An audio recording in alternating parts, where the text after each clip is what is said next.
Մարդկանց են դիմում, ով 16-ին ունեն հնարավորություններ։ Եթե ձեզ վերբովկա են արեք,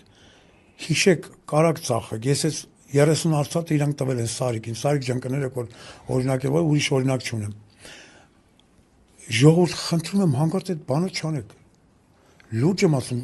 եկեք կնեց ապրեք, ձեր փոխարեն ձեր երեխեքը պատասխան չտան։ Ձեր քայլերի մասին մտածեք։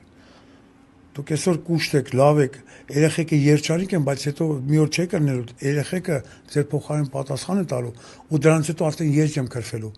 ձեր սերունդն է ձեզ քրֆելու։ Դրա համար Գյումրվա հաղթանակին չկպնեք։ Ով որ այդ հաղթանակը վարի տվեց, ես երևի թե արդեն կսկսեմ հայոյ Քրֆել։ Հա։ Ես Մենք ասեմ քեզ, մենք ունենք բավականին հավաստի տեղեկություններ, որ ամեն ինչ նորմալ է, գոնե այն մարդկանց մեջ, որոնք որ հայտարարություն են արել,